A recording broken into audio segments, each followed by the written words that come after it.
अच्छा स्टेप है, right direction में स्टेप है। जिसने पिछली कुछ भूल करी है, अपना कोई फॉरेन एसेट डिस्क्लोज नहीं किया है, तो उसके लिए एक अपॉर्चुनिटी मिल जाती है अपने फॉरेन एसेट को डिक्लेयर करने के लिए। बजट 2026 में जीएसटी के रूल्स के लिए अलग जीएसटी काउंसिल है। बजट में टैक्सेस को लेकर क्या कुछ हुआ है, इसको लेकर के हम बात करेंगे मुकुल बागला जी से, जो कि चेयरमैन हैं डायरेक्ट टैक्स समिति के।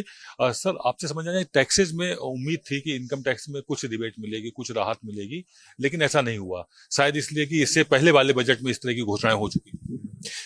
और लास्ट ईयर के बजट में काफी कम हुआ था टैक्स दर, और इस बार फिर भी लोग उम्मीद लगा के बैठे थे कि शायद कुछ और होएगा, बट बिकॉज टैक्स कलेक्शंस भी थोड़े उस रेट से नहीं बढ़ रहे हैं, तो इसलिए इस साल उम्मीद कम थी टैक्स रेट्स कम होने की, और वैसा ही कुछ किया। बट इस बार का budget basically simplification of procedures के बारे में था, और काफी अच्छी चीजें आई हैं इस बार के बजट में, जिससे हमें टैक्स एडमिनिस्ट्रेशन में काफी मदद मिलेगी।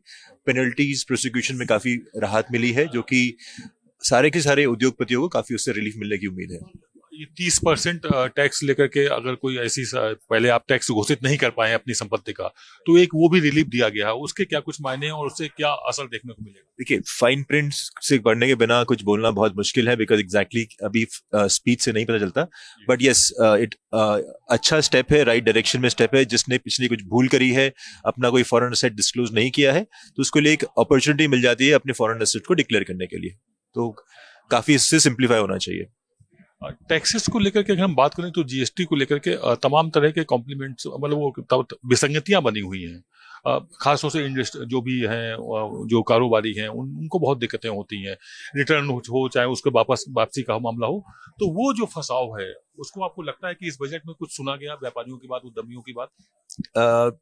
बजट 2026 में जीएसटी के रूल्स के लिए अलग जीएसटी काउंसिल है। बजट को उसका पार्ट नहीं बना के रखते, बट जो हो रहा है जीएसटी के एडमिनिस्ट्रेशन के लिए, वो जरूरत भी है। जो भी रिटर्न्स भरनी पड़ती हैं या जो भी कार्रवाई करनी पड़ती है, उसकी एक जरूरत है। वो उसमें काफी गवर्नमेंट ने सिंप्लीफाई भी किया है, बट देश को कंट्रोल करने के लिए जो लिमिटेशंस हैं या रूल्स एंड रेगुलेशंस, उसको फॉलो भी करना पड़ेगा। धन्यवाद मुकुल बागला जी। ये थी उनसे खास बातचीत, जिन्होंने कहा कि टैक्सेस को लेकर के कोई इनकम टैक्स पर कोई रिबेट तो नहीं है। उसकी वजह है कि पिछले बजट में इस तरह की बड़ी छूट दी जा चुकी थी, लेकिन हाँ, बजट संतुलित है और लंबे समय का बजट है। देश में इसका असर आने वाले वर्षों तक समझ में आएगा। Camera person Alok Saxena sir, Aditya Dwivedi, Bharat Express, Delhi.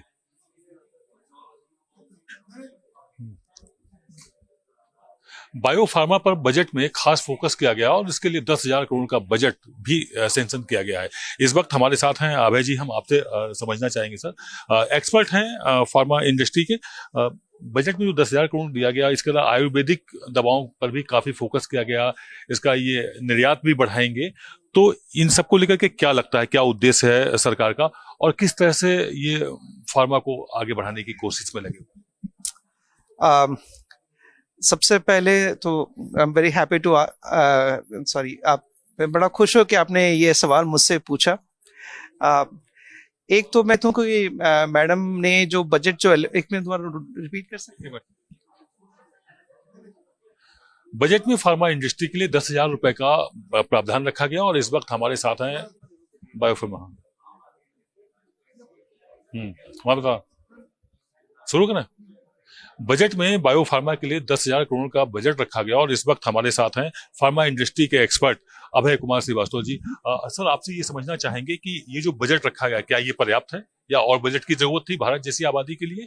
और इसमें निर्यात, आयुर्वेद निर्यात पर भी फोकस किया गया है। हाई क्वालिटी दवाएं बनाई जाएंगी जिनको निर्यात किया जाएगा। क्या कुछ रहने वाला है इस इंडस्ट्री में आने वाले वर्षों में?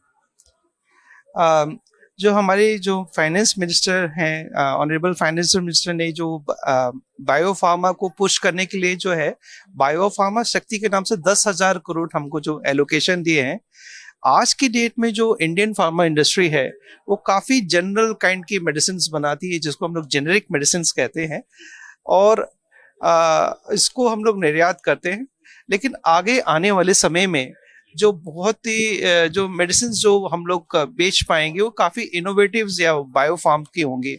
तो मैं ये कहना चाहता हूँ कि आज की डेट में जो फार्मा इंडस्ट्री जो जेनरिक से जो बहुत इनोवेटिव बायोफार्मास्यूटिकल्स की तरफ जा रही है, तो ये बजट उसके इन एंड अराउंड जो है एक सही इकोसिस्टम क्रिएट करेगा, सो दैट कि इंडस्ट्री को हेल्प हो कि इस फ्यूचरिस्टिक में या फ्यूचरिस्टिक मतलब कि रिक्वायरमेंट को फुलफिल करे। वैसे भी आपको पता ही होगा कि जो इंडियन फार्मा इंडस्ट्री है वो फार्मेसी ऑफ द वर्ल्ड कहलाती है, और आने वाले समय में innovative pharmacy of the world भी भारत ही होगी। उसके तरफ ये सही उस दिशा की तरफ ये सही कदम है।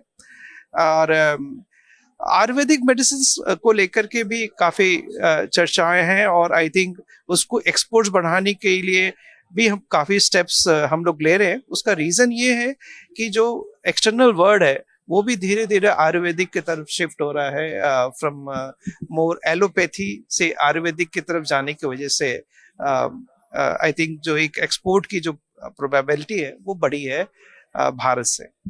इसमें एक और प्रोविजन रखा गया है, इसमें इसके साथ में रोजगार को बड़े पैमाने पर जोड़ा जा रहा है। करीबन 1 लाख ऐसे एक्सपर्ट्स तैयार होंगे, ऐसे आयुर्वेदिक डॉक्टर्स तैयार होंगे जो सीधे गांव-गांव घर-घर पहुंचेंगे, छोटे मोटे शहरों में कस्बों में पहुंचेंगे।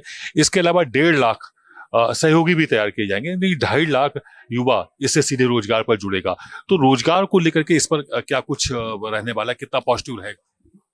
आई थिंक जैसे डॉक्टर आई थिंक है ना, इस पे मैं I am not the right person to speak actually. फिर भी एक अंदाजा मतलब सरकार की जो प्लानिंग है उसके मुताबिक तो 2.5 लाख हो ही जाते हैं ना।